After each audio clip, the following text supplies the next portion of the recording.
Ladies and gentlemen, that is music from Mike Errico, who clearly is not 80 years old. You can tell that just by listening to his voice.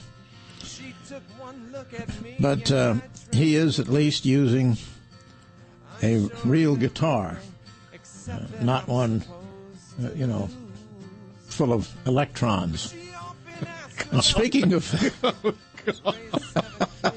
Franklin's breaking up now. I'm going to have a stroke. I know, Franklin's having a stroke.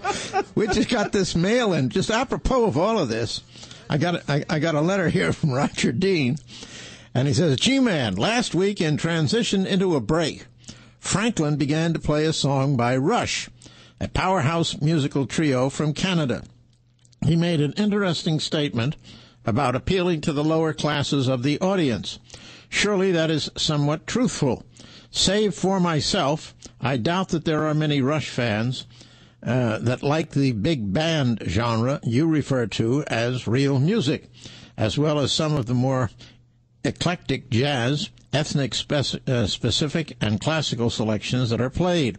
But I assure you, sir, that Glenn Miller in his day could not play the electronic bass quite like Geddy Lee today. Well, I don't think that Glenn Miller would have anything to do with an electronic bass.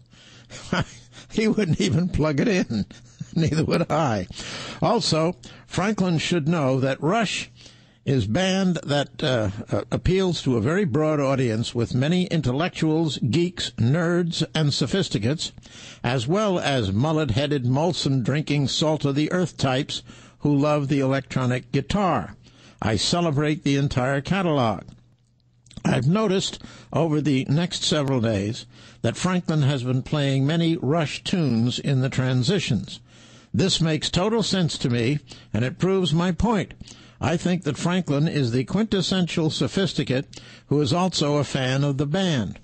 Besides, there is the Canadian connection, as Rush is a national treasure in the land of the Canucks, and we know of Franklin's ambiguous connections with the dark-hearted and deleterious French Canadians, as well as taking his daily orders from the Zionist heartland.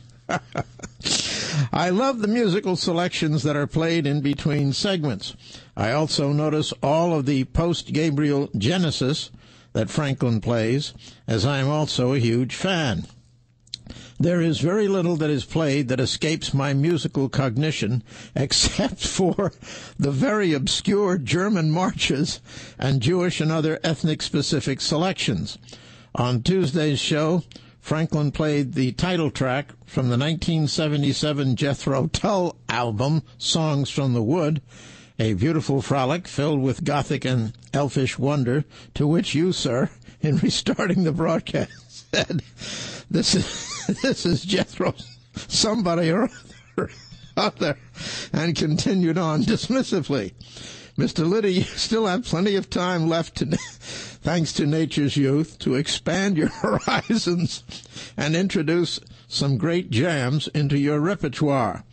Ian Anderson is a formidable musical genius and quite the capitalist as well. I'm a rock and roll historian and aficionado who would love to spend an afternoon talking Beatles and Stones with Franklin if it could be done in such a short time. I love the show and admire both of you greatly, and thank you for the service that you provide for this country.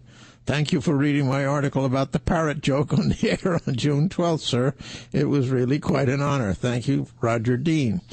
Well, thank you, Mr. Dean. And now, in honor of Mr. Dean, Franklin, will you please play, as an outro, a very obscure German march? I'm very fond of very obscure German marches. That's not a German march. That's the electronic bass, G-Man. I don't like electronic basses. Yeah, you do. No, I don't. I do not. This is Flea from the Red Hot Chili Peppers. I want a very obscure German march. I'll try to find one. A very obscure German march.